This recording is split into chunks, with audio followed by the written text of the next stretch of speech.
الحمد للہ رب العالمین والصلاة والسلام علی رسولہ الکریم فاعوذ باللہ من الشیطان الرجیم بسم اللہ الرحمن الرحیم۔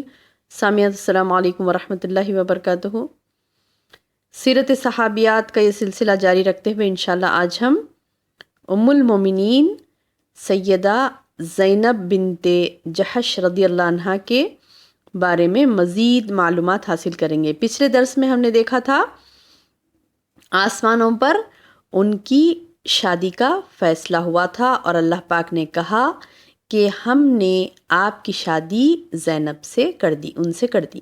تو قرآن مجید کی اس آیت کریمہ جو میں نے پچھلے درس میں آپ کو بتائی تھی، اس آیت کریمہ سے یہ دلیل ملتی ہے کہ زینب رضی اللہ عنہا کی نبی کریم صلی اللہ علیہ وسلم کے ساتھ شادی کا اہتمام اللہ سبحانہ وتعالیٰ نے کیا۔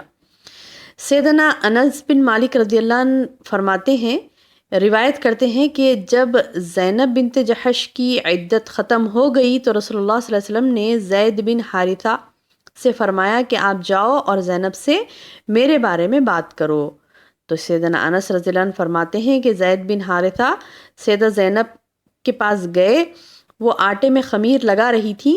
سیدنا زید بن حارثہ فرماتے ہیں کہ جب میں نے دیکھا تو میرے دل میں ان کا رعب طاری ہو گیا، مجھ میں دیکھنے کی سکت نہ رہی جب پردے کی آیتیں نازل نہیں ہوئی تھیں۔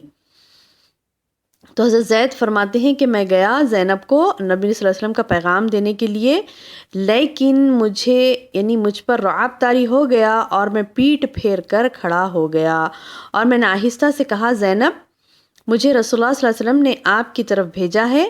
وہ آپ کا ذکر کر رہے تھے اور آپ سے عقد کے متعلق بات کر رہے تھے۔ تو انہوں نے کہا، میں وہی کچھ کروں گی جو مجھے میرے رب کا حکم ہوگا، اور وہ اٹھ کر سیدھا مسجد کی طرف چلی گئیں، یعنی نماز پڑھا انہوں نے اور نماز پڑھ کر استخارہ کیا، دعا استخارہ کی۔ تو اس سلسلے میں قرآن کی آیتیں نازل ہوئیں جب وہ آپ جا کر حضرت زینب رضی اللہ عنہا اللہ سے مانگ رہی تھیں اور اللہ تعالیٰ سے مشورہ کر رہی تھیں، تو اس وقت آیتیں نازل ہوئی۔ اس کے بعد رسول اللہ صلی اللہ علیہ وسلم بغیر اجازت کے سیدہ زینب بنت جحش کے پاس تشریف لے آئے، ورنہ آپ صلی اللہ علیہ وسلم کا معمول تھا کہ آپ برابر اجازت لے کر ہی داخل ہوتے، لیکن یہ پہلی مرتبہ تھا کہ آپ بغیر اجازت لیے داخل ہوئے اور آپ نے کہا کہ تمہارا نام کیا ہے؟ تو حضرت زینب رضی اللہ عنہا نے کہا کہ میں برہ ہوں۔ تو آپ صلی اللہ علیہ وسلم نے فرمایا، آج سے تم زینب ہو، اور آپ وہاں سے تشریف لے آئے۔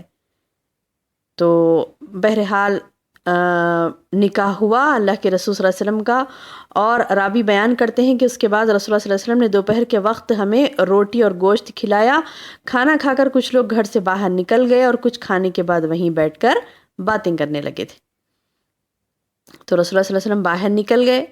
سیدنا انس بن مالک فرماتے ہیں کہ میں بھی آپ کے پیچھے پیچھے باہر نکل پڑا، اور ایک کے بعد دیگر نبی صلی اللہ علیہ وسلم اپنی بیویوں کے حجروں میں تشریف لے گئے، انہیں سلام کہا اور انہوں نے عرض کیا کہ یا رسول اللہ صلی اللہ علیہ وسلم، آپ نے نئی اہلیہ کو کیسے پایا؟ بہرحال ایک دو گفت و شنید سب سے ہوئی، سب سے تھوڑی دیر بات ہوئی۔ اس کے بعد آپ صلی اللہ علیہ وسلم پھر قوم کو واعظ و نصیحت بھی کی اس وقت۔ اس کے بعد آپ پھر حجرے میں تشریف لائے۔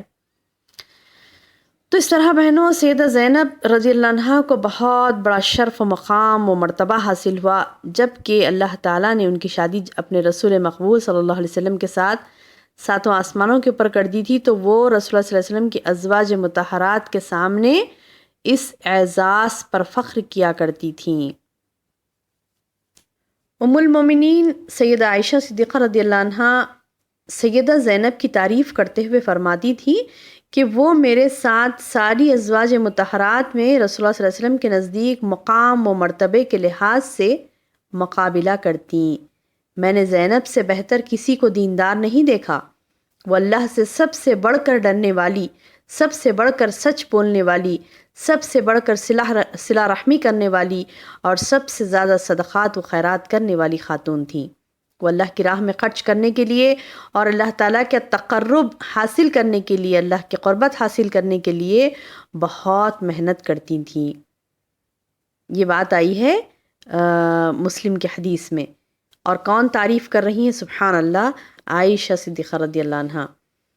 دیکھیے ایک عورت، یہ بھی عورت ہیں وہ بھی عورت ہیں، پہلے تو عورت کی تعریف کرنا ہی مشکل، پھر یہ سوکن کا رشتہ ہے، لیکن سبحان اللہ جب وہ تعریف کر رہی ہیں تو سبحان اللہ، تو پھر دیکھیے آپ واقعتاً یہ اوصاف اپنے اندر بدرجہ اولا رکھتی تھی، بہت زیادہ آپ کے اندر یہ کوالٹیز پائے گئے تھے۔ بہنوں، سیدہ زینب بڑی سخی اور بہت ہی یعنی محنتی بھی خاتون تھی، جو اپنے ہاتھ سے کماتی تھی نا وہ تمام اپنے مساکین پر آپ خرچ کر دیتی تھیں، غربا و مساکین پر اپنی ہاتھ کی کمائی کما کر خرچ کرتی تھی، اور اسی لیے نبی صلی اللہ علیہ وسلم ان کی سخاوت کی، ان کے صدقات و خیرات کی آپ تعریف کیا کرتے تھے رسول اللہ صلی اللہ علیہ وسلم۔ ام المومنین سیدہ عائشہ رضی اللہ عنہ فرماتی ہیں رسول اللہ صلی اللہ علیہ وسلم کی وفات کے بعد جب ہم ازواج یعنی ہوا ایسا پہلے کہ نبی صلی اللہ علیہ وسلم نے ان کی سخاوت دیکھتے ہوئے تعریف کرتے ہوئے فرمایا تھا کہ انہیں لمبے ہاتھوں والی قرار دیا تھا۔ یہ حدیث آتی ہے، ایک حدیث ہے جس میں صحیح ابن حبان کی حدیث ہے کہ اس میں آیا ہے کہ سیدہ عائشہ رضی اللہ عنہا سے روایت ہے، کہتی ہیں کہ رسول اللہ صلی اللہ علیہ وسلم نے فرمایا تم میں سے مجھ کو جلد وہ ملے گی جس کے ہاتھ زیادہ لمبے ہیں۔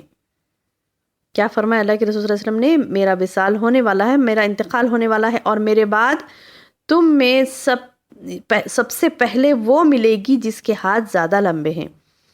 تو ہم عائشہ رضی اللہ عنہ فرماتی ہیں کہ ہم تمام امہات یعنی ہم تمام اپنے اپنے ہاتھ ناپنے لگے کہ کس کا ہاتھ لمبا ہے، اور پھر یہ عمل ہم بدستور کرتی ہی رہتی تھی، یہاں تک کہ جب زینب رضی اللہ عنہ وفات پا گئیں اور وہ خد میں ہم سے سب میں چھوٹی تھیں، ان کے ہاتھ ہمارے ہاتھوں سے لمبے نہ تھے، میں پہچان گئی کہ لمبے ہاتھوں سے مراد سخاوت تھی۔ لمبے ہاتھوں سے رسول اللہ صلی اللہ علیہ وسلم کی مراد کیا تھی؟ سخاوت تھی، کیونکہ زینب رضی اللہ عنہ بہت زیادہ اللہ کی راہ میں خرچ کیا کرتی تھی، وہ اپنے ہاتھ سے کماتی اور اللہ کی راہ میں صدقہ کرتی تھیں، تو اس پر اللہ کے رسول صلی اللہ علیہ وسلم نے کہا تھا ان کو کہ لامبے ہاتھوں والی۔ سبحان اللہ۔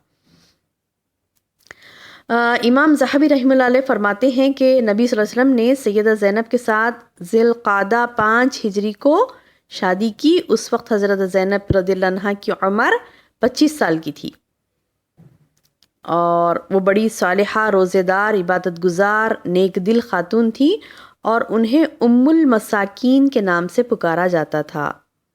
یہ اہم پوائنٹ ہے، یاد رکھیے، تاریخ میں آتا ہے کہ حضرت زینب بنت جحش رضی اللہ عنہ کو کیا لقب دیا گیا تھا؟ کیا لقب دیا گیا تھا؟ ام المساکین، ام المساکین کا لقب دیا گیا تھا۔ اور سیدہ زینب رضی اللہ عنہ 20 ہجری میں وفات پائیں۔ وفات سے پہلے انہوں نے کہا تھا کہ میں نے اپنا کفن تیار کر رکھا ہے، شاید عمر بن خطاب بھی میرے لیے کفن بھیجیں، اگر انہوں نے کفن بھیج دیا تو دونوں میں سے ایک کفن کو اللہ کی راہ میں صدقہ کر دینا۔ اللہ اکبر، سبحان اللہ۔ بستر مرگ پر بھی سیدہ زینب صدقات و خیرات کرنے کو نہیں بھولیں۔ امیر المومنین سیدنا عمر رضی اللہ عنہ نے سیدہ زینب رضی اللہ عنہ کی نماز جنازہ پڑھائی۔ اہل مدینہ جنازے کے ساتھ مدینہ کے قبرستان بقیع کی طرف گئے، اور وہاں پر یعنی مدینہ منورہ میں نبی کریم صلی اللہ علیہ وسلم کی بیویوں میں سب سے پہلے سیدہ زینب بنت جحش رضی اللہ عنہ نے وفات پائی، رضی اللہ عنہم ورضوا عنہ۔ السلام علیکم ورحمۃ اللہ وبرکاتہ۔